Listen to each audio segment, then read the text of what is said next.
আমার উম্মত শোনো, গুনাহ থেকে অনুতপ্ত, তার গুনাহ থেকে তওবা করে গুনাহ থেকে অনুতপ্ত হয়ে অশ্রু যদি নির্জনে নিবৃতে বসে যদি এক ফোঁটা অশ্রু যদি তোমরা জমিনের মধ্যে ফলাইতে পারো, জমিনে পড়ার আগেই 3000 বছরের জাহান্নামের আগুন দাগ করে নিভে যাবে। আমাদের বাচ্চাগুলো হতভাগা, ভালো কিছু মেসেজ পাচ্ছে না, ওরা শুধু মেসেজ পাচ্ছে ভুল মেসেজ। দোস্ত, আল্লাহ রাব্বুল আলামিন জমিনের মধ্যে মাঝে মাঝে একটু কম্পন দিয়া, ভূমিকম্প দিয়া এই উম্মতকে একটু শিক্ষা দেন। এই বান্দারা তোরা বেশি সীমা লঙ্ঘন করছ, পিতা মাতার অবাধ্য হচ্ছ, আমার অবাধ্য হয়ে গান বাজনা করছ, জিনা ব্যভিচার করছ, গালিগালাজ করছ, সমাজের মুরব্বীদের অসম্মান করছ, কোরআনের ওয়ালাদেরকে অসম্মান করছ। মাঝে মাঝে একটু জমিনদারে বাড়ি দিয়ে বোঝায়, ক্ষমতা যদিও তোমার 56,000 বর্গ মাইলের মধ্যে তোমার ক্ষমতা, কিন্তু এই জমিনদার মালিক কিন্তু তুমি না, এই জমিনের মালিক কিন্তু আমি আল্লাহ। যদি তোমার ক্ষমতা থাকে তাহলে তুমি ভূমিকম্প ঠেকাও। ভূমিকম্পে ঘর বাড়ি যখন ভাঙিয়ে যায়, তারপর তোমাদের ফায়ার সার্ভিসকে উদ্ধার করতে চায়, তাও পারে না। আগুন যদি ঠেকাইতে পারো তো আগুন লাগাকে ঠেকাও। আগুন লাগে যখন মানুষ মহিলা ছাই ছাই হয়ে যায়, তারপর তোমার ফায়ার সার্ভিস যায়। দোস্ত, বুঝার মতো চেষ্টা করবেন, বুঝার চেষ্টা করেন। এই জমিন সৃষ্টি করার পরে জমিন কাঁপা শুরু করে দিয়েছে। আল্লাহ তাআলা বলল, জমিনে তুই যদি এভাবে কাঁপাস তাহলে আমার বান্দারা জমিনের মধ্যে চলবে কিভাবে, নামাজ পড়বে কিভাবে, ইবাদত করবে কিভাবে, কার্যক্রম করবে কিভাবে, দিনের দাওয়াত দিবে কিভাবে, হাঁটতে তো পারবে না, সবাই তো ডুল্লা ডুল্লা পড়ে যাবে। আল্লাহ রাব্বুল আলামিন তারপরে জমিনের প্যারা হিসাবে পাটবার সৃষ্টি করলেন পাহাড়কে, জমির চাইতে শক্তিশালী বানালেন পাহাড়কে। জমিন হলো, পাহাড় হলো জমিনের চাইতে শক্তিশালী। যত ভূমিকম্প হয়, পাহাড় না থাকলে দেখতেন এই ভূমিকম্পে, এতটুকু ভূমিকম্পে বাংলাদেশের বিল্ডিং একটাও থাকতো না। প্রতিটা দেশের মধ্যে পাহাড় রেখেছেন আল্লাহ তাআলা। এই হলো রহমত। জমিনকে ঠিক রাখার জন্য আল্লাহ তাআলা পাহাড় রেখেছেন। অথচ কিছু এতদিন শুনেছেন আপনারা রক্ষক, এতদিন শুনেছেন আপনারা ডাইখোর, এতদিন শুনেছেন আপনারা চালখোর, এতদিন শুনেছেন আপনারা গমখোর, এতদিন শুনেছেন আপনারা রাস্তাখোর, কত রকমের খোর আর কত রকমের চোর শুনেছেন। এখন কিন্তু পাহাড়ি এলাকাতে পাহাড় খোরও বের হয়ে গেছে। পাহাড়গুলোকে কেটে কেটে তারা পাথর বিক্রি করছে। অথচ পাহাড় হলো জমিনকে ভারসাম্যপূর্ণ রাখার জন্য পাহাড় সৃষ্টি করেছেন আল্লাহ তাআলা।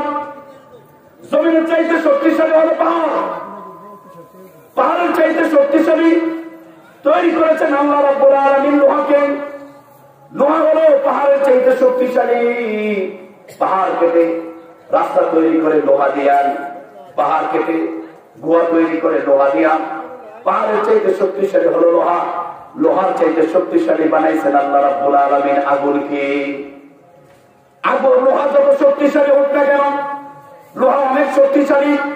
এটি লোহার উপর দাঁড়িয়ে সিস্টেম, অনেক শক্তিশালী লোহা, কিন্তু আগুনের সংস্পর্শে যদি এটাকে না হয়, এই লোহা একেবারে পানির মতন গলে যায়। লোহা শক্তিশালী পাহাড়ের চাইতে, কিন্তু লোহার চাইতেও শক্তিশালী বানাইছেন আল্লাহ রাব্বুল আলামিন আগুনকে। আগুন দ্বারা লোহা জ্বালিয়ে বিভিন্ন যন্ত্রপাতি তৈরি করা হয়। আগুন দ্বারা লোহাকে জ্বালিয়ে বিভিন্ন অস্ত্রে রূপান্তর করা হয়। দাও কাশি বড়ি তৈরি করা হয় আগুন দিয়ে, লোহাকে জ্বালিয়ে। আল্লাহ রাব্বুল আলামিন আগুনের চাইতে শক্তিশালী বানাইছেন পানিকে। আগুন যত শক্তিশালী হোক না কেন, যেখানেই আগুন আছে সেখানেই পানি। আগুনের সাথে পানির সম্পর্ক হলো বিপরীত সম্পর্ক। আগুন লাগলে পানি যায়। আগুন আছে যেখানে ফায়ার সার্ভিস আছে সেখানে।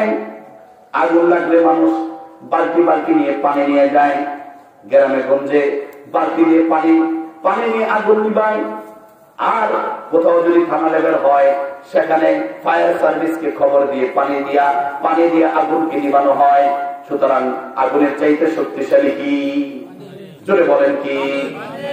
আগুনের চাইতে শক্তিশালী হলো পানি। বিশ্বনবী সাল্লাল্লাহু আলাইহি ওয়াসাল্লাম বলেন, ও আমার উম্মত শোনো, মেরাজের রাতে আল্লাহ রাব্বুল আলামিন আমাকে জান্নাত জাহান্নাম ভ্রমণ করাইলেন। ওগো আমার পেয়ারা হাবিব, জান্নাতটা সচক্ষে দেখা তারপরে দুনিয়াতে গিয়া আপনার উম্মতকে জান্নাতের লোক দেখান, আর জাহান্নামের সতর্ককে দেখান। তারপরে দুনিয়াতে গিয়া আপনার উম্মতকে জাহান্নামের ভয় দেখান। জান্নাত দেখলেন আল্লাহ রাব্বুল আলামিন, আল্লাহ নবী সাল্লাল্লাহু আলাইহি ওয়াসাল্লাম জান্নাত দেখলেন, অপরন্ত নিয়ামত আছে দ্বারা সাজানো জান্নাত। তারপরে জিবরাইল আলাইহিস সালাম জাহান্নাম ভ্রমণ করার জন্য আমার নবী, আপনার নবী প্যারা হাবিব সাল্লাল্লাহু আলাইহি ওয়াসাল্লামকে নিয়ে গেলেন। প্যারা হাবিব জাহান্নামের দেখতে গিয়ে, ভ্রমণ করতে গিয়ে দেখেন জাহান্নামের আগুনের কালার হলো কালো। জাহান্নামের আগুনের কালার কি? আরো জোরে আমার দিকে তাকান, কি? জাহান্নামের আগুন হলো কালো। নবী সাল্লাল্লাহু আলাইহি ওয়াসাল্লাম জিবরাইলকে বললেন, ও ভাই জিবরাইল, আগুন তো হলো লাল, কিন্তু জাহান্নামের আগুন কালো কেন জানতে চাই। জিবরাইল আলাইহিস সালাম বললেন, ও আল্লাহর রাসূল, আগুন তো লালই ছিল। দুনিয়ার আগুনকে 1000 বছর পর্যন্ত উত্তপ্ত করা হয়, প্রজ্বলিত করা হয়, আগুন দিয়ে ধাউ ধাউ করে জ্বালানো হয়। 1 বছর 2 বছর নয়, 1 দিন 2 দিন না, 1 ঘন্টা 2 ঘন্টা না, 1 দিন 2 দিন না, 1 মাস 2 মাস নয়, 1 বছর পর্যন্ত দুনিয়ার আগুনকে তাপ দেওয়ার পরে, উত্তপ্ত করার পরে দুনিয়ার আগুনের কালার হয়েছে সবুজ। এরপরে আবার 1000 বছর পর্যন্ত প্রজ্বলিত করার পরে দুনিয়ার আগুন হয়েছে সাদা। এরপরে 1000 বছর পর্যন্ত দুনিয়ার আগুনকে প্রজ্বলিত করার পরে জাহান্নামের আগুন হয়েছে কালো।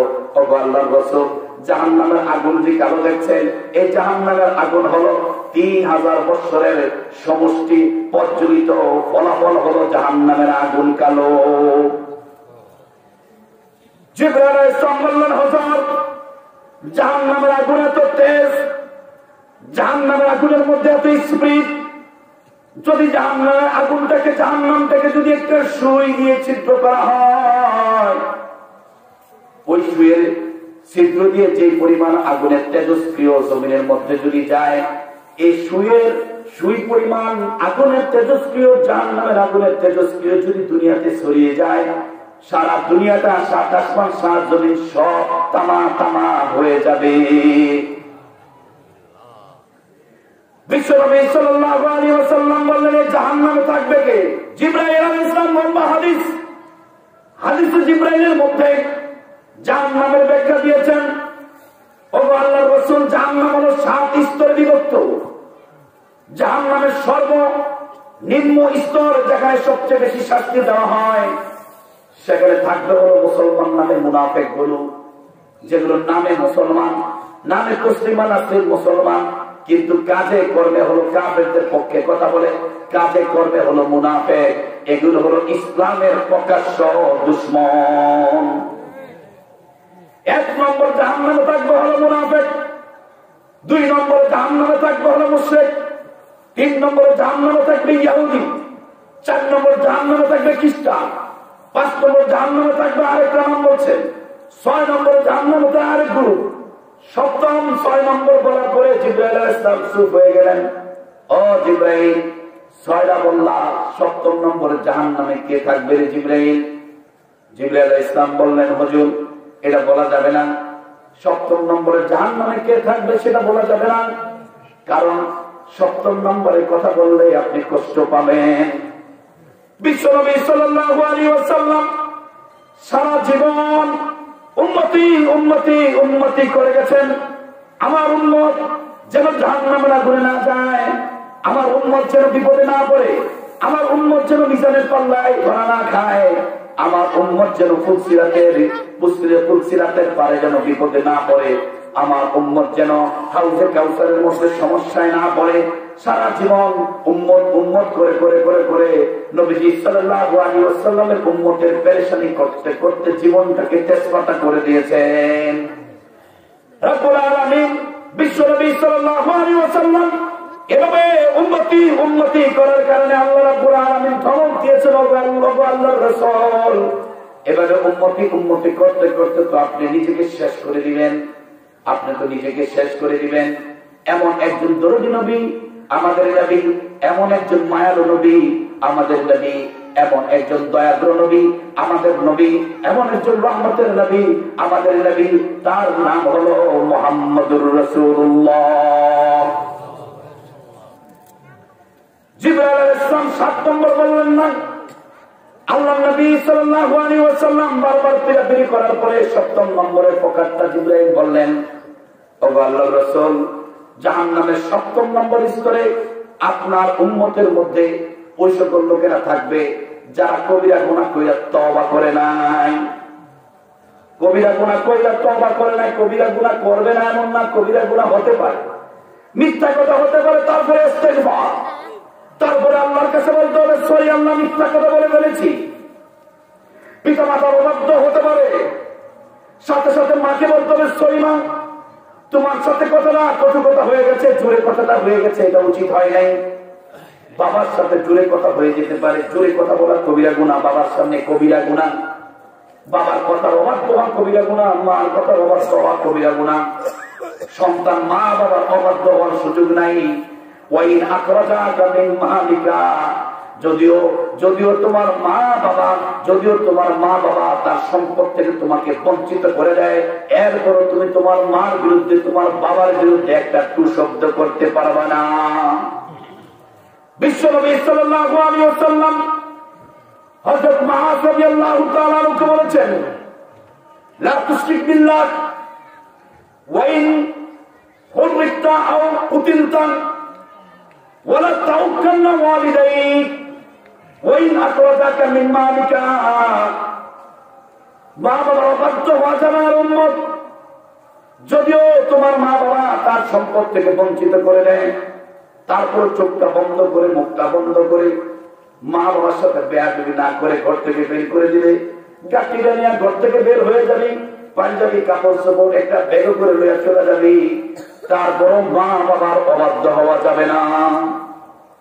মা বাবার অবাধ্য হওয়া কবিরা গুনাহ, নামাজ ছেড়ে দেওয়া কবিরা গুনাহ, রোজা ছেড়ে দেওয়া কবিরা গুনাহ, শিরক করা কবিরা গুনাহ, ইবাদত বন্দেগী যেগুলো ফরজ যাকাত ছেড়ে দেওয়া কবিরা গুনাহ।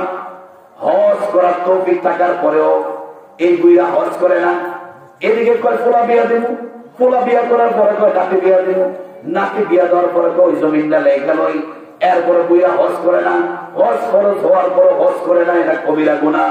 আল্লাহর কাছে ক্ষমা চাও, বদলি হজে পাঠায় দাও ছেলেকে, বদলি হজে পাঠায় দাও ইমামকে, আর আল্লাহর কাছে সরি বলো, মাহমুদ গো আমার দ্বারা এই গুনাহটা হয়ে গেছে, কবিরা গুনাহ হয়ে গেছে, মাফ করে দাও। রব্বুল আলামিন কুরআনের রব্বুল আলামিন হাদিসে কুদসির মধ্যে বলেছেন, ইয়া ইবাদি ইন্নাকুম তুখতিউনা বিল-লাইলি ওয়ান-নাহার ওয়া আনা আগফিরুয যুনুবা জামিআন। ও আমার বান্দারা শোনো, আমি জানি তোরা দিনেও গুনাহ করছ, রাতেও গুনাহ করছ, আমি জানি তোরা দিবা-রাত্রিতে গুনাহ করে বেড়াস, 500 টাকা পায়া বিচার পাল্টাইয়া দেস, গরিবের পক্ষে বিচারটা তুই ধনীর পক্ষে করে ফেলস, টাকা দিয়ে তুই কেনা বাসা হয়ে যাস, তুই একটা চা খায় তোর আমানতের ভোটের আমানত তুই পাল্টে দেস, অপাত্রের মধ্যে তুই ভোট দিয়ে সীমামঙ্গল করেছ, আমানতের খেয়ানত করেছ, আমি জানি। বন্দারে নৈরাশ হইস না, নৈরাশ হইস না, ইন্নাকুম তুখতিউনা বিল-লাইলি ওয়ান-নাহার ওয়া আনা আগফিরুয যুনুবা জামিআ। আমি আল্লাহ তোর সমস্ত গুনাহগুলো মাফ করার অঙ্গীকার করছি, ওয়াদা করেছি। তবে শর্ত হলো ফাস্তাগফিরুনি, আমি আল্লাহর কাছে সরি বলো, আমি আল্লাহর কাছে ক্ষমা চাও, নির্জন নিবৃতে বসে আমি আল্লাহর কাছে মাফ চাও। কথা দিলাম আগফির লাকুম, আমি তোমার জিন্দেগীর চিনা জানা প্রকাশ্য অপ্রকাশ্যে সগীরা কবিরা সব গুনাহগুলো মাফ করে দিব। সুতরাং ক্ষমা চাবো কার কাছে? আরো জোরে। ক্ষমা হবে কখন? গুনাহ হবে যখন, ক্ষমা হবে তখন। গুনাহ হবে যখন, সরি হবে তখন। গুনাহ করবো, সরি হবে কতদিন, তওবা হবে, তওবা চলবে কতদিন।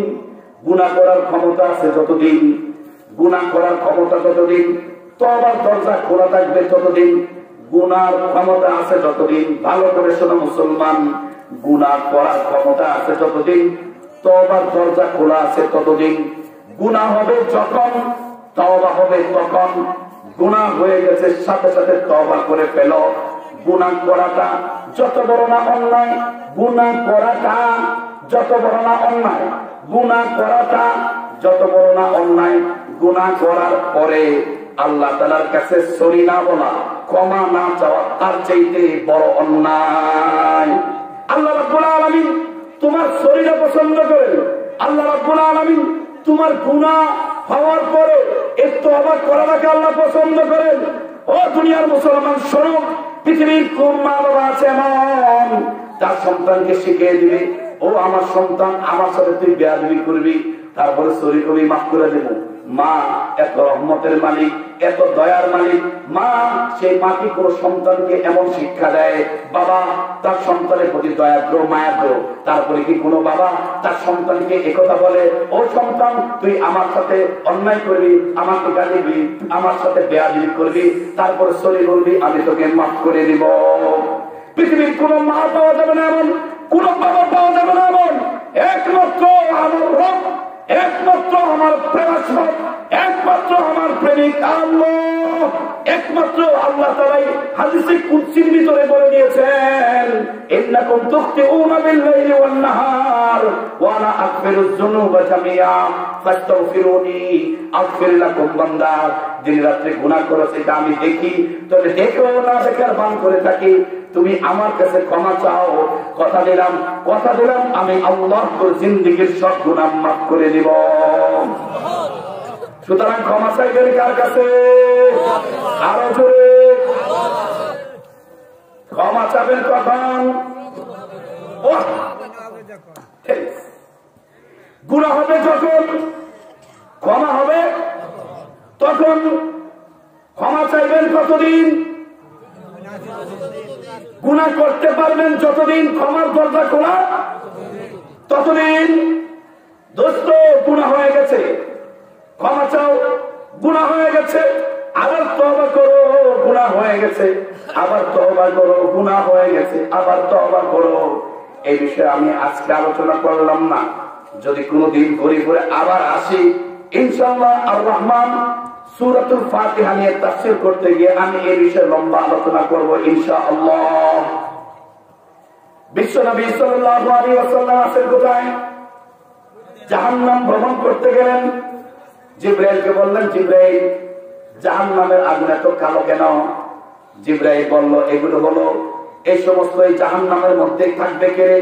জিবরাইল বলল, একের পর এক 7 স্তরের কথা বলতে বলতে গিয়ে 7ম নম্বর স্তরে চুপ হয়ে গেল।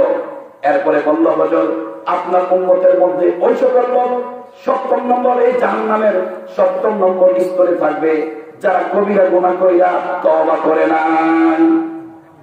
বিশ্বনবী সাল্লাল্লাহু আলাইহি ওয়াসাল্লাম বেহুশ হয়ে গেছে। জিবরাইল কি বললেন? জিবরাইল আমার উম্মত কি জাহান্নামে যাবে? জিবরাইল অন্য নবীর উম্মতেরা হাজার হাজার বছর দুনিয়াতে বেঁচে থাকে। ও জিবরাইল আমার তো হায়াত হলো 65 বছর, আমি চলে যাব 65 বছর পরে, আমার উম্মতের হায়াত তো 60-65 হবে। আমার উম্মত বালেগ হয় 15-16 বছর বয়সে, ইবাদত বন্দেগী শুরু করে 20 বছর বয়সের পর থেকে। এত কম হায়াত না, কত যুবক, কত আমার উম্মত আছে 18 বছরে মরে যায়, বালেগ হওয়ার পর পরে মরে যায়, মোটরসাইকেল কিনেছে অ্যাক্সিডেন্টে মরে যায়। আমার উম্মত, এই উম্মত অল্প হায়াত উম্মত দাম দাম করে দাপ করে মরে যায়, কম বয়সে মরে যায়। ওরে জিবরাইল এই অল্প বয়সে ইবাদত করার সুযোগ তেমন পাইল না, তারপরে যদি আমার উম্মত জাহান্নামে যায় তাহলে আমি শ্রেষ্ঠ নবী, শ্রেষ্ঠ উম্মতের শ্রেষ্ঠ নবী হয়ে লাভ কি? বিশ্ব নবী শ্রেষ্ঠ বেহুশ হয়ে গেল। জিবরাইল আলাইহিস সালাম, হাদিসে জিবরাইলের মধ্যে আসছে, নবীজি সাল্লাল্লাহু আলাইহি ওয়াসাল্লামের মাথাটাকে জিবরাইল তার রানের উপর রাখলো। রানের উপর রাখার পরে জিবরাইল আলাইহিস সালামের রানের উপর রাখার পরে বিশ্বনবীর হুঁশ আসলো, জ্ঞান ফিরে আসলো। এরপরে নবীজি হুঁশে আসার পরে প্রশ্ন, দ্বিতীয়বার আবার প্রশ্ন শুনে দিলেন, ও জিবরাইল বলো, ওই জাহান্নামের 3000 বছর পর্যন্ত জাহান্নামের 7ম নম্বর স্তরে থাকবে কে রে? জিবরাইল আলাইহিস সালাম বলতে চান না, বলতে চান না। পিয়াপিরি করার পরে এক সময় বললেন, হুজুর আপনার উম্মতের ওই সকল লোক জাহান্নামের 7 নম্বর স্তরে থাকবে যারা কবিরা গুনাহ কইরা তওবা করে নাই। নবীজি আবার বেহুশ হয়ে গেলেন। আবার জিবরাইল মাথাটাকে রানের উপর রেখে বসে আসলো। আবার নবীজি জিজ্ঞেস করলেন, আবার এরকম ভাবে নবীজি উত্তর যখন জিবরাইল দিল, এরপরে নবীজি আবার বেহুশ হয়ে গেল। এরকম ভাবে 3বার প্রশ্ন করেছেন, 3বার বেহুশ হয়েছেন, 3বার বসে এসেছেন। সর্বশেষ নবীজি জিবরাইলকে ছেড়ে দিয়ে চলে গেছেন। নির্জনতা অবলম্বন করে সেজদায় পড়ে গেলেন, গুহায় সেজদায় পড়ে গেলেন। আবু বকর বিশ্বনবীকে খুঁজে পায় না, ওমর বিশ্বনবীকে খুঁজে পায় না, উসমান বিশ্বনবীকে খুঁজে পায় না, কলিজার টুকরা ফাতেমা জামাই আলী বিশ্বনবীকে খুঁজে পায় না। ফাতেমা রাদিয়াল্লাহু তাআলা আনহা এই ঘর থেকে ওই ঘরে, ওই ঘর থেকে ওই ঘরে, কখনো তো আবু জাহেলের ঘরে, কখনো উকবার ঘরে, কখনো সাইবার ঘরে, কখনো উমাইয়ার ঘরে দৌড়ায়। আমার বাবাকে কি তুমি লুকিয়ে রেখেছো কিনা? ও মক্কার কাফেররা, আমার বাবাকে কি তোমরা হত্যা করেছো কিনা? একদিন, 2 দিন, 3 দিন, একদিন নয়, 2 দিন নয়, 3টা দিন ধরে আমার বাবাকে খুঁজে পাই না। ওমর উম্মত তরবারি নিয়ে আবু জাহেলের ঘরের মধ্যে গিয়ে দাঁড়িয়ে বলেছে, এই আবু জাহেল শুনে রাখ, শুনে রাখ, আমার নবী মুহাম্মদের যদি কিছু হয় তোদের একটাও চিন্তা রাখবো না। কেউ বলতে পারে না কোথায় গেছে আমার নবী। রাতের অন্ধকারে পাহাড়ের গুহা নির্জনীতে সেজদার পরে 3য় দিন পরে জানতে পারলো ও গুহার মাঝে একজন লোক চিৎকার করে কাঁদতেছে, চিৎকার করে কাঁদতেছে। গিয়ে দেখো একজন কৃষক খবর দিল, যায় দেখো ওখানে কি তোমাদের নবী আছে কিনা। আবু বকর দৌড়ে গিয়ে দেখে গুহার একেবারে গর্তের মধ্যে কাঁদতেছে। ইয়া উম্মতি, ইয়া উম্মতি বলে কাঁদছে সেজদায় পড়ে। আমার উম্মতের কি অবস্থা হবে? ওগো আল্লাহ, জাহান্নামকে 7 স্তরে বানাইয়া 70 নম্বর স্তরে জাহান্নামে নিক্ষেপ করার জন্য আমার উম্মতকে কি আপনি তৈরি করেছেন নাকি? আমার উম্মতের ব্যাপারে কি ফয়সালা? আরে মায়ার নবী উম্মতি উম্মতি করে কাঁদে, মদিনার নবী উম্মতি উম্মতি করে কাঁদে, আর ওরা উম্মত জাহান্নামের দিকে দৌড়াইতেছে। কোরআনের মাহফিলে দৌড়ায় না, উম্মত জাহান্নামী কাজের মধ্যে দৌড়ায়। আমার নবী পাহাড়ের পাদদেশে ওই গুহার মধ্যে ঢুকে সেজদায় পড়ে কাঁদছে, ইয়া উম্মতি, আমার উম্মতের ব্যাপারে কি ফয়সালা আল্লাহ জানতে চায়। আমার উম্মত জাহান্নামে যাবে, আর আমি নবী মুহাম্মদ রাসূলুল্লাহ জান্নাতে থাকবে, হতে পারে না। আমার উম্মত জাহান্নামে যাবে, আর আমি নবী মুহাম্মদ রাসূলুল্লাহ জান্নাতে থাকবে, হতে পারে না। আমার উম্মতের ব্যাপারে আপনার ফয়সালা চান। আল্লাহ রাব্বুল আলামিন বিশ্ব নবী সাল্লাল্লাহু আলাইহি ওয়াসাল্লামকে বলেছেন, হাবিব গো, মাথা উঠান, মাথা উঠান, মাথা উঠান। গ্যারান্টি দিয়ে দিলাম, আপনার উম্মত যতক্ষণ জান্নাতে না যাবে ততক্ষণ অন্য কোন নবী আম্বিয়া, এমনকি অন্য কোন নবীর উম্মত, অন্য কোন নবীর উম্মত জান্নাতে যাবে না। আপনার উম্মত যতক্ষণ পর্যন্ত জান্নাতে না যাবে ততক্ষণ পর্যন্ত অন্য নবীও জান্নাতে যেতে পারবে না। জান আল্লাহ রাব্বুল আল্লাহ রাসূল সাল্লাল্লাহু আলাইহি ওয়াসাল্লাম বললেন, বিশ্বাস করলাম না আল্লাহ, আমার আরেকটু গ্যারান্টি দেন জান্নাতে যাওয়ার জন্য। এই যে কথাটা বলেছেন এটা আরেকটু গ্যারান্টি, গ্যারান্টির সাথে জানতে চাই, পাইতে চাই। আল্লাহ রাব্বুল আলামিন আমাদের প্রিয় হাবিবকে বললেন, নেন নেন নেন, জান্নাতের চাবি আপনার হাতে দিয়ে দিলাম। ও নবী, জান্নাতের চাবি আপনার হাতে দিয়ে দিলাম। আদমের কাছে জান্নাতের চাবি দিলাম না, নূহের কাছে জান্নাতের চাবি দিলাম না, ইব্রাহিম খলিলুল্লাহর কাছে জান্নাতের চাবি দিলাম না, ইসমাঈলের কাছে জান্নাতের চাবি দিলাম না, মুসার কাছে দিলাম না, ঈসার কাছে দিলাম না, আপনার কাছে জান্নাতের চাবি দিয়ে দিলাম। এখন কি গ্যারান্টি পাইছে? ও আল্লাহ, বুঝতে পেরেছি, এখন জান্নাতের চাবি যখন আমার কাছে আছে তাহলে বিশ্বাস আমার উম্মত জান্নাতে আগেই যাবে।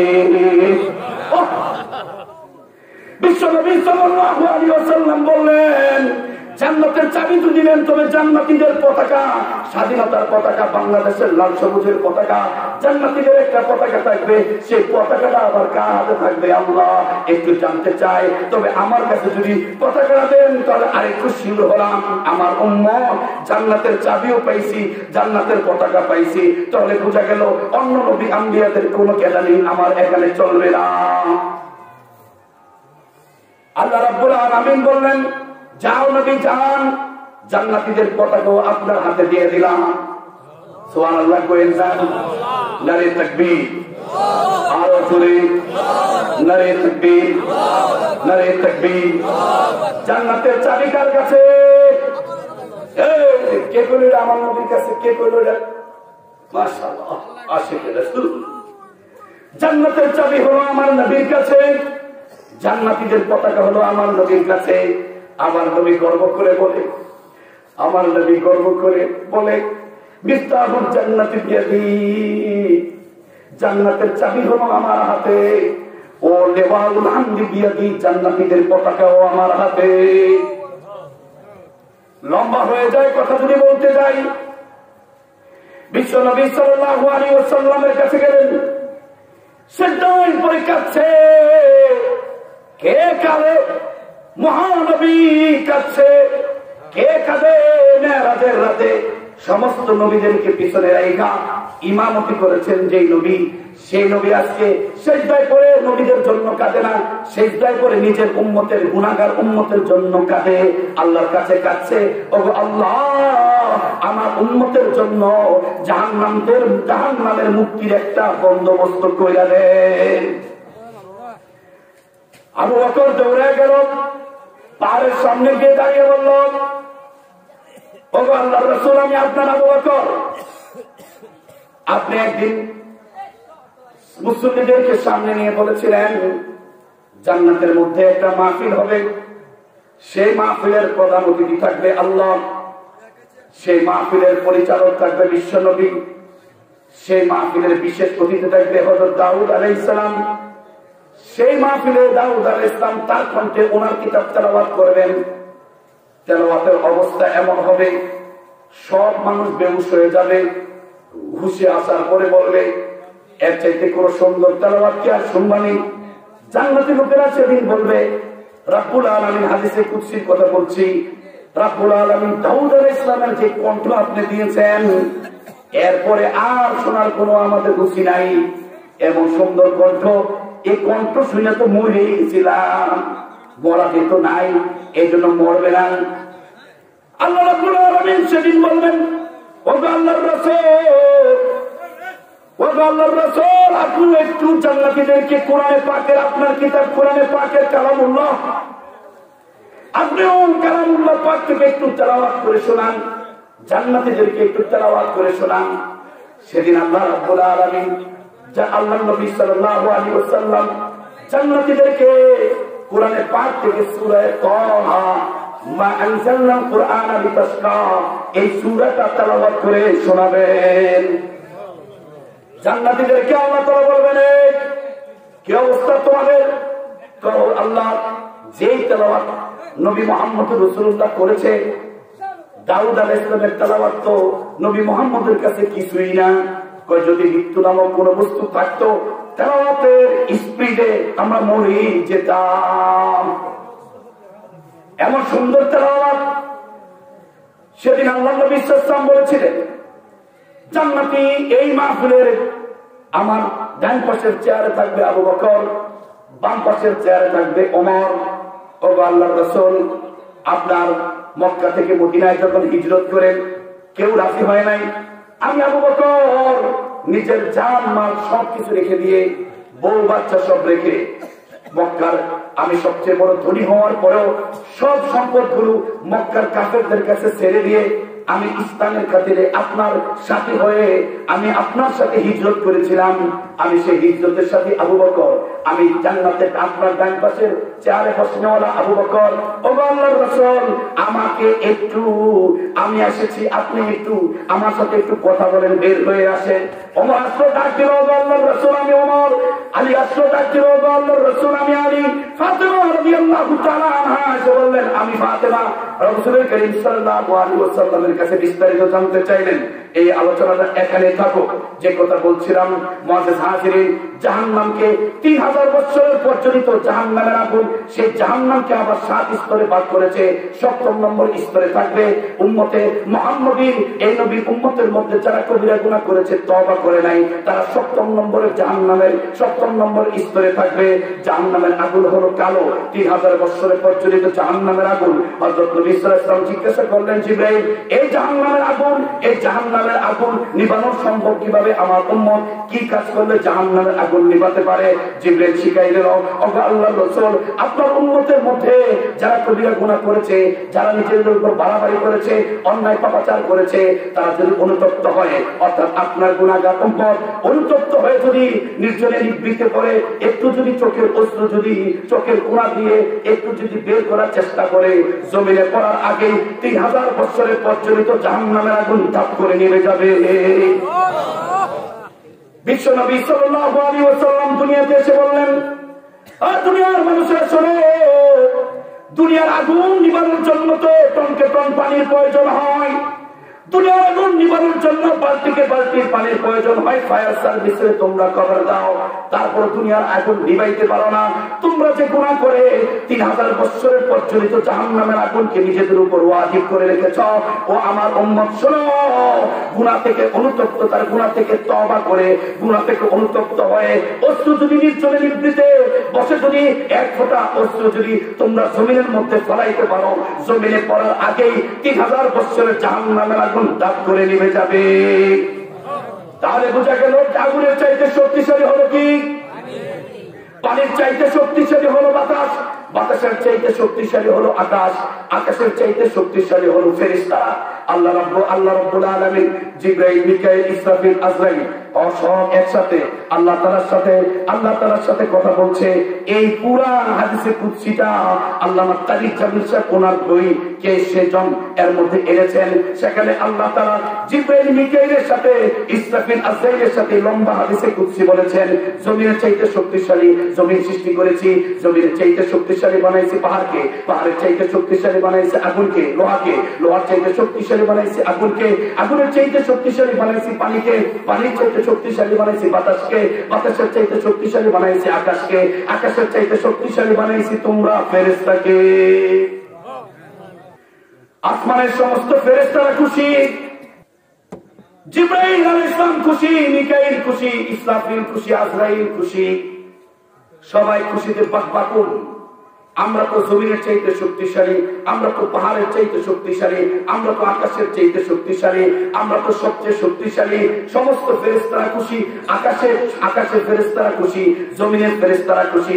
ঠিক এমন সময় আল্লাহ রাব্বুল আলামিন বললেন, ও ফেরেশতারা শোনো, ও জিবরাইল শোনো, মিকাইল শোনো, ইসরাফিল শোনো, আজরাইল শোনো, তোমাদের চাইতে শক্তিশালী একটি জাতি আমি তৈরি করেছি। সমস্ত ফেরেশতারা কি কর্তব্য বিমূঢ় হয়ে গেল। রাব্বুল আলামিন আমাদের চাইতে শক্তিশালী জাতি আপনি আবার কাকে সৃষ্টি করেছেন? রাব্বুল আলামিন বললেন, তোমাদের চাইতে শক্তিশালী জাতি তৈরি করেছি, তার নাম হলো ইনসান, তার নাম হলো মানুষ। সুবহানাল্লাহ বলে কোন? জিবরাইল বলল, ও আল্লাহর রাসূল, মানুষ কিভাবে আমাদের চাইতে শক্তিশালী হলো? আমরা তো দেখি মাটির আঘাতে কত মানুষকে মরতে দেখেছি, মানুষ কিভাবে মাটির চাইতে শক্তিশালী হয়? পাহাড় থেকে পড়ে কত মানুষকে মরতে দেখেছি, মানুষ কিভাবে পাহাড়ের চাইতে শক্তিশালী হয়? লোহার আঘাতে কত মানুষকে মরতে দেখেছি, মানুষ কিভাবে লোহার চাইতে শক্তিশালী হয়? আগুনে পড়ে কত মানুষকে মরতে দেখেছি, মানুষ কিভাবে আগুনের চাইতে শক্তিশালী হয়? পানিতে ডুবে কত চাঁদপুরের লঞ্চে আর বরিশালের লঞ্চে ডুবে কত মানুষকে মরতে দেখেছি, মানুষ কিভাবে পানির চাইতে শক্তিশালী হয়? আকাশে হেলিকপ্টার পরে কয়েকদিন আগেই তো ভারতের নৌবাহিনী 3 বাহিনীর প্রধান তিনি মারা গেছেন। তো মানুষ কিভাবে বাতাসের চাইতে শক্তিশালী হয়? আকাশ থেকে কত মানুষকে মরতে দেখেছি, পরে মরতে দেখেছি, মানুষ কিভাবে আকাশের চাইতে শক্তিশালী হয়? আমাদের আজরাইল প্রতি মুহূর্তে সারা পৃথিবীর কত হাজার হাজার লাখ লাখ মানুষের রূপ কবজ করে, মানুষ কিভাবে আমাদের আজরাইলের চাইতে শক্তিশালী হয়? আমাদের মিকাইল, আমাদের ইসরাফিলের চাইতে কিভাবে শক্তিশালী হয়? একবার সিংহের ফু দিলে জমিন, পাহাড়, আসমান সব তুলার মতন করতে থাকবে। মানুষ কিভাবে আমাদের ইসরাফিলের চাইতে শক্তিশালী হয়? ওরা রব্বুল আলামিন আমার কথা নাই বলে, আমার কথা কমই আছে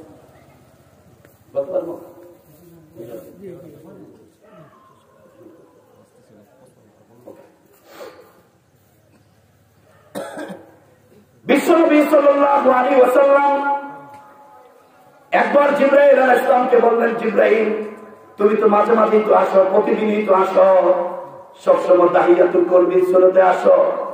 একজন ফেরেশতা তাহিয়াতুল কলবি ওর সুরতে, ওই সাহাবীর সুরতে জিবরাইল নবীর কাছে আসতো, বড় সুন্দর সাহাবী।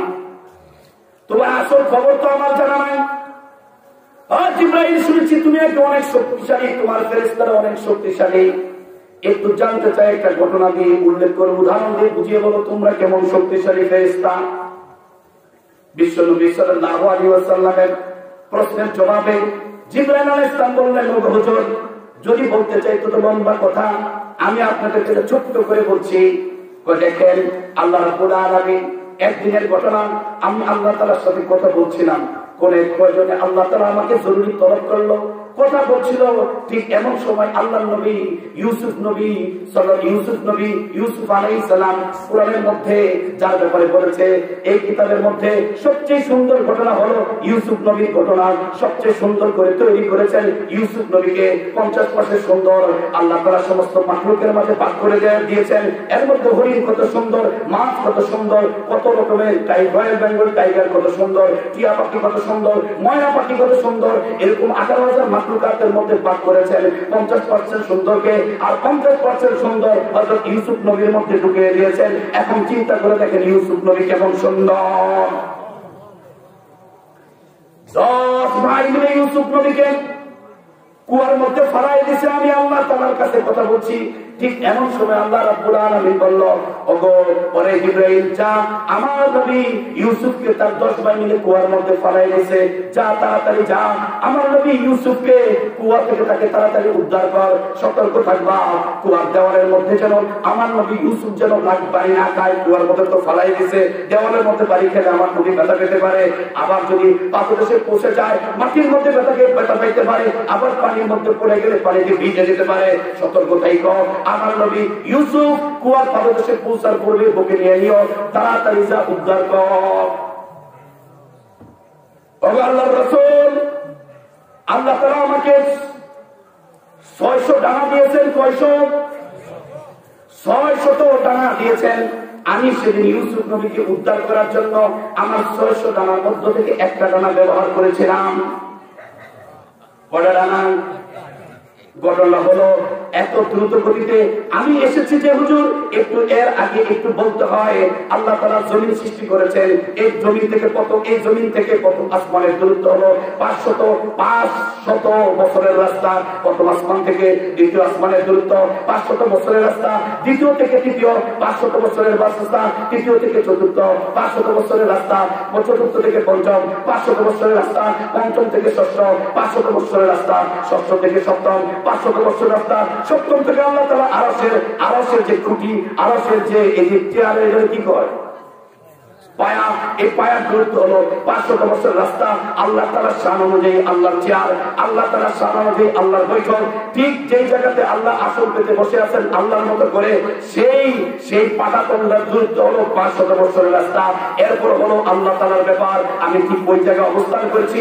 আমাকে আল্লাহ রাব্বুল আলামিন বলল, জিবরাইল যা, আমার নবী ইউসুফকে তার ভাইয়েরা ফালাই দিয়েছে, কুয়ার মধ্যে ফালাই দিয়েছে অলরেডি, যা তাড়াতাড়ি গিয়ে আমার নবী ইউসুফকে গিয়ে উদ্ধার কর। আল্লাহর রাসূল, সেদিন আমি 600 পাকার মধ্যে একটা পাকা ব্যবহার করেছিলাম।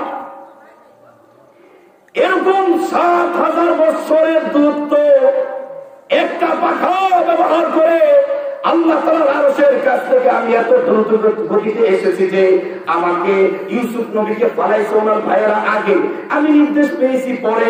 এরপরে আমি অবস্থান করছি 7,000 8,000 বছরের রাস্তার দূরত্বে। এত দূরত্বে অবস্থান করার পরেও একটা পাকা ব্যবহার করেছি, এসে নবী ইউসুফ কুয়ার পাদদেশে পৌঁছার আগেই আমার বুকে নিয়ে নিয়েছি। একটু চিন্তা করে দেখেন আমরা ফেরেশতারা কেমন শক্তিশালী। মানুষ কিভাবে এত শক্তিশালী হলো জানতে চাই। আমি জিবরাইলের চাইতে কিভাবে শক্তিশালী জানতে চাই। আমার দোস্ত ইসরাফিলের চাইতে কিভাবে শক্তিশালী জানতে চাই। আমার দোস্ত আজরাইলের চাইতে কিভাবে শক্তিশালী জানতে চাই। কথা হলো, জমিন থেকে নিয়ে ফেরেশতা পর্যন্ত এই সব কিছু চাইতে শক্তিশালী ফেরেশতা, আর ফেরেশতাদের চাইতে শক্তিশালী হলো মানুষ। মানুষের শক্তিশালী আল্লাহ আমাদেরকে বলতে হবে, আমাদেরকে বলে দেন। আল্লাহ রাব্বুল বললেন, ফেরেশতারা রে তোরা জানতে চাস মানুষ কেন এত শক্তিশালী? তাহলে শোন, বাহ্যিক শক্তির কারণে মানুষ জমিনের চাইতে শক্তিশালী না। বাহ্যিক শক্তি তো বুঝে নেই। আমার চাইতে এখানে এমন যুবক আছে যে আমার চাইতে শক্তিশালী, তবে ইমাম হিসাবে আমি তার চাইতে সম্মান এবং মর্যাদা। বাহ্যিক শক্তির কারণে মানুষ জমিনের চাইতে শক্তিশালী না। বাহ্যিক শক্তির কারণে মানুষ জমিনের চাইতে শক্তিশালী না। বুঝতেছেন কথা? হে ফেরেশতা শোন, বাহ্যিক শক্তির কারণে মানুষ জমিনের চাইতে শক্তিশালী না। বাহ্যিক শক্তির কারণে মানুষ পাহাড়ের চাইতে শক্তিশালী না। বাহ্যিক শক্তির কারণে মানুষ লোহার চাইতে শক্তিশালী না। বাহ্যিক শক্তির কারণে মানুষ আগুনের চাইতে শক্তিশালী না। বাহ্যিক শক্তির কারণে মানুষ পানির চাইতে শক্তিশালী না। বাহ্যিক শক্তির কারণে মানুষ আকাশের চাইতে, বাতাসের চাইতে, তোমরা ফেরেশতার চাইতে শক্তিশালী না। মানুষ শক্তিশালী হওয়ার কারণ হলো ভিন্ন। মানুষ শক্তিশালী হওয়ার কারণ রব্বুল আলামিন সেই কারণটা কি জানতে চায়। আল্লাহ তাআলা বললেন, ও ফেরেশতারা শোনো, শক্তিশালী হও, আমি আল্লাহ মালিক ইয়াউমিদ্দিন। সূরাতুল ফাতিহা তেলাওয়াত করেন। মালিক ইয়াউমিদ্দিনের তাফসীর যদি করা হয় তাহলে দিন চলে যাবে, রাত চলে যাবে। কত পাওয়ারফুল আমার আল্লাহ! বলে তো ফেলেন, মালিক ইয়াউমিদ্দিন ইয়াকা না'বুদু ওয়া ইয়াকা নাস্তাঈন কইতে থাকেছেন না। সব কথা তো সেখানেই বলা আছে। আমার আল্লাহ বলেন, শক্তিশালী হোক আমি আল্লাহ। কেমন শক্তিশালী? সমস্ত মাখলুকাত যা আছে সবগুলোকে রূহ কবজ করার জন্য আল্লাহ তাআলা বলবেন জিবরাইলকে, আজরাইল সমস্ত মানুষের রূহ, সমস্ত প্রাণীদের রূহ কবজ করো। সমস্ত প্রাণীদের রূহ কবজ করবে। আল্লাহ তাআলা বলবে, আজরাইল বেঁচে আছে কে? মানুষ বেঁচে আছে, ফেরেশতারা বেঁচে আছে, আরশ বহনকারী ফেরেশতা বেঁচে আছে, আপনি আছেন, আমরা চার ফেরেশতা জিবরাইল, মিকাঈল, ইসরাফিল, আজরাইল আছি। আল্লাহ তাআলা বলবে, সব ফেরেশতাদের রূহ কবজ করো।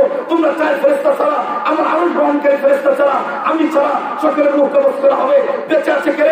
বলবে আজরাইল বলবে, আমি বেঁচে আছি, আপনার আরশ বহনকারী ফেরেশতা আছে, আপনি আছেন, আরশ বহনকারী ফেরেশতাদের রূহ কবজ করো। আরশ বহনকারী ফেরেশতাদের রূহ কবজ করবে। বেঁচে আছে কে? আপনি আছেন, আমি আছি। বলে আজরাইল তুমি নিজের রূহ নিজে কবজ করো। আমি কোরআনের মধ্যে বলে দিয়েছি, কুল্লু নাফসিন যায়িকাতুল মাউত সুম্মা ইলাইনা তুরজাউন। সমস্ত মাখলুকদেরকে, সমস্ত প্রাণীদেরকে মৃত্যুর স্বাদ ভোগ করতে হবে। তুমি একজন প্রাণী, তোমাকে মৃত্যুর স্বাদ ভোগ করতে হবে। কোথায় মরবো, কিভাবে মরবো? যাও জান্নাত জাহান্নামের মাঝখানে একটা উপত্যকা আছে, সেই উপত্যকায় গিয়ে তুমি তোমার রূহ কবজ করো। সেদিন আজরাইল নিজের রূহ নিজে কবজ করবে, এত জোরে চিৎকার করবে। ওই চিৎকার যদি পৃথিবীর মানুষকে বেঁচে থাকতো, ওনার চিৎকার সমস্ত মাখলুকগুলো সব মরে যেত। কেউ বেঁচে আছে? এখন কেউ আছে? কে আছে? কে আছে? আল্লাহ আছে।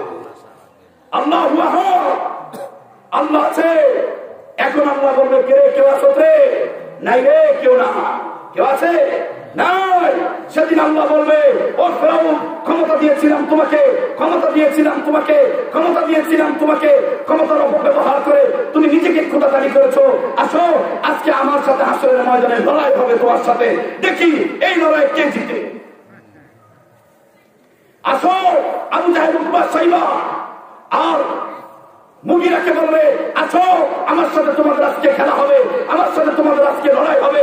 তোমরা আমার নবী মুহাম্মদ রাসূলুল্লাহ সত্য নবী হওয়ার পরেও, সত্য কোরআন নিয়ে পরিচিত হওয়ার পরেও তোমরা আমার নবীর সাথে লড়াই করেছো। একটা যুদ্ধ, দুইটা যুদ্ধ নয়। আমার নবী মুহাম্মদ রাসূলুল্লাহর সাথে 27টা যুদ্ধে আমার নবী সরাসরি সশস্ত্র 27টা যুদ্ধে তোমাদের সাথে অংশগ্রহণ করেছে। তোমরা জায়গায় জায়গায় আমার নবীকে আঘাত করেছো। তোমরা তাইফের ময়দানে আমার নবীকে আঘাত করেছো। তোমরা উহুদের প্রান্তে আমার নবীর মাথাকে রক্তাক্ত করেছো। দন্দন মোবারককে তোমরা শহীদ করেছো। আসো আজকের দিনে তোমাদের সাথে খেলা হবে। আছে কেউ খেলার মতো? আছে? সেদিন আমরা হয়তো এটাও বলবে, এই বাংলাদেশের নাস্তিক গুলো, এর টাকলুরা ইসলাম ধর্ম সংবিধান থেকে উঠাই দিবি। সংবিধান কি তোর বাপের রে? তুই বলেছিস, আমাদেরকে বলেছিস আসেন হুজুরদের সাথে বলে খেলা হবে, কি জানি হবে বলছিল, বাহাস হবে, বাহাস। আমাদের সাথে আলেমদের সাথে সে বাহাস করেনি। মিম্বরের মধ্যে বসে আলেমদেরকে বসিয়ে রেখে অপমানিত করে ইসলামের বিরুদ্ধে কথা বলেছে, সংবিধানের বিরুদ্ধে কথা বলেছে।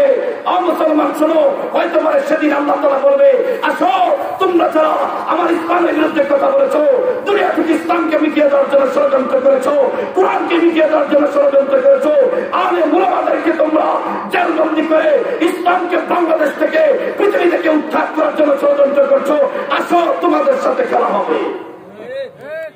পারবে না কেউ, কেউ নাই। চ্যালেঞ্জ গ্রহণ করার মতন কেউ সেই শক্তিশালী রবের পক্ষ থেকে 12 মাসের মধ্যে শক্তিশালী মাস রমজানুল মুবারকে 12 মাসের মধ্যে 300 কয়দিন, 1 বছর, 365 দিন 1 বছর, রমজানুল মুবারকের 365 দিনের মধ্যে শবে কদরের রাতে আমি নবী মুহাম্মদ রাসূলুল্লাহর কাছে আমার কালামুল্লাহ পাক নাযিল করে আমি বলেছিলাম, এই কোরআনের জিম্মাদারি পাহাড় নিল না, জমিন নিল না, মানুষ সেদিন আমার কোরআনের জিম্মাদারি নিয়েছে। মানুষ কোরআনের জিম্মাদারি নিয়েছে। সারা পৃথিবীতে আমি অনেকগুলো আসমানি কিতাব পাঠিয়েছি। 4টা কিতাব প্রসিদ্ধ। একটা হলো তাওরাত, ইনজিল, জবুর। তাওরাত কিতাবুল্লাহ, আল্লাহ তাআলা লিখিত কিতাব। আল্লাহ যা লিখেন, আল্লাহ যা সৃষ্টি করেন সব মাখলুক।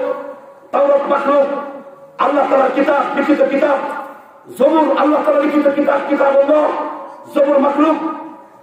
ইনজিল কিতাবুল্লাহ, ইনজিল মাখলুক। একটা মাত্র কিতাব, ওয়ানলি ওয়ান কিতাব আসমানের নিচে জমিনের উপরে, যেটা আল্লাহ সৃষ্টি করেন নাই। আল্লাহ চিনি, আল্লাহর কালাম হলো সেটা, তার নাম হলো কালামুল্লাহ। কোরআন হলো কালামুল্লাহ। এটা আল্লাহর সৃষ্টি না, এটা সৃষ্টির জীবনা। এটা হলো আল্লাহ তাআলার সৃষ্টি, আল্লাহর কালামুল্লাহ সৃষ্টি। সে কালামুল্লাহ পাকের দায়িত্ব মানুষ নেওয়ার কারণে জিবরাইল, মিকাইল, ইসরাফিল, আজরাইল এইজন মানুষ শ্রেষ্ঠ হয়েছে। বাহ্যিক শক্তির কারণে মানুষ জমিনের চাইতে শক্তিশালী নয়। কোরআনের জিম্মাদারি নেওয়ার কারণে মানুষ জমিনের চাইতে শক্তিশালী হয়েছে। পাহাড়ের চাইতে শক্তিশালী মানুষ বাহ্যিক শক্তির কারণে নয়, কোরআনের জিম্মাদারি এই মানুষ নেওয়ার কারণে, আমার কালামুল্লাহ পাকের জিম্মাদারি মানুষ নেওয়ার কারণে, ছোট বাচ্চাগুলো নেওয়ার কারণে মানুষ পাহাড়ের চাইতে শক্তিশালী হয়েছে, আগুনের চাইতে শক্তিশালী হয়েছে, বালির চাইতে শক্তিশালী হয়েছে, লোহার চাইতে শক্তিশালী হয়েছে, বাতাসের চাইতে শক্তিশালী হয়েছে, তোমরা ফেরেশতাদের চাইতে শক্তিশালী হয়েছে। বাহ্যিক শক্তির কারণে নয়, কোরআনের জিম্মাদারি নেওয়ার কারণে। মুসলমান, আজকে তোমরা সবাই উত্তর ছেড়ে দিয়েছ। তোমরা ডাক্তারের স্বপ্ন দেখো, বাচ্চা ফিরে আল্লাহ, বাচ্চা রাখো তোমার কাছে আমার। তুমি তো বাপের নাম শুনেছ, এটাই তো বেশি। এই বাচ্চা তোমাকে মা বলে ডাকে, এটাই তো বেশি। এই বাচ্চা তোমাকে বাবা বলে মা ডাকে, এটাই তো বেশি। এই বাচ্চা তোমাকে দাদা বলে ডাকে, এর দাদার নাম যে শুনতেছ, এটাই তো বেশি। তোমাকে ফুফু বলে, চাচু বলে, এইটাই তো বেশি। আজকে তুমি আল্লাহর রাস্তা, কোরআন থেকে সবাই মুক্ত, সকালবেলা মুক্ত থেকে বাচ্চাকে সরিয়ে দিয়ে তুমি কিন্ডারগার্টেনে ভর্তি করিয়েছ পিএসসি দেওয়ার জন্য, তুমি ভাইকে ভর্তি করিয়েছ জিএসসি দেওয়ার জন্য, জিএসসি থেকে তুমি এসএসসি দেওয়ার জন্য, এসএসসি থেকে তুমি এসএসসি দেওয়ার জন্য, কলেজে পাঠাবা, ভার্সিটিতে পাঠানোর জন্য। বড় বড় স্বপ্ন দেখো, তোমার বাচ্চা কোরআনের জিম্মাদারি নিয়ে আল্লাহ তাআলার কাছ থেকে এসেছে, কোরআনের জিম্মাদারি নিয়ে তুমি এসেছো, কোরআনের জিম্মাদারি নিয়ে সমস্ত মানুষ এসেছে। যেই বাচ্চা মুসলমানের বাচ্চা কোরআনের জিম্মাদারি নিয়ে আসতো, সেই বাচ্চাকে কোরআনের প্রতিষ্ঠান থেকে দূরে সরিয়ে দিয়ে তুমি আজকে প্রাইমারি স্কুলে, কিন্ডারগার্টেনে দিয়ে এই বাচ্চাকে আমি পাতা বিশুদ্ধভাবে পড়া থেকে বঞ্চিত করছো, পাঁচ কালিমা থেকে বঞ্চিত করছো, মাদ্রাসার উচ্চারণগুলো থেকে বঞ্চিত করছো, দিনী মাস্টার গুরু, আকীদার মাস্টার গুরু থেকে, শিক্ষা থেকে বঞ্চিত করছো। মুসলমান, কি জবাব দিবা আল্লাহর কাছে? বাচ্চা আসলো কি জিম্মাদারি নিয়ে, আর তুমি করতেছো কি? আল্লাহ তাআলা কোরআনে বলেছে, ইন্না আরাদনাল আমানাতা আলাস সামাওয়াতি ওয়াল আরদি ওয়াল জিবাল ফাআবাইনা আন ইয়াহমিলনাহা ওয়া আশফাকনা মিনহা ওয়া হামালাহা আল ইনসান ইন্নাহু কানা যালুমান জাহুলা। আমি কোরআনের জিম্মাদারি দিতে চেয়েছি জমিনকে, এই জমিন কোরআনের জিম্মাদারি নিতে অস্বীকার করেছে, পাহাড় কোরআনের জিম্মাদারি নিতে অস্বীকার করেছে, আসমান কোরআনের জিম্মাদারি নিতে অস্বীকার করেছে, ওয়া হামালাহা আল ইনসান, মানুষ কোরআনের জিম্মাদারি নিয়েছে, ইন্নাহু কানা যালুমান জাহুলা। এই আয়াতের তাফসীর হলো এটা। বিশ্বনবী সাল্লাল্লাহু আলাইহি ওয়াসাল্লাম বলেছেন, একটা বাবার জন্য একটা মার জন্য এর চাইতে কি আছে? এর চাইতে আনন্দের কি? দাদার জন্য, দাদির জন্য, নানার জন্য, নানির জন্য এর চাইতে আনন্দের কি?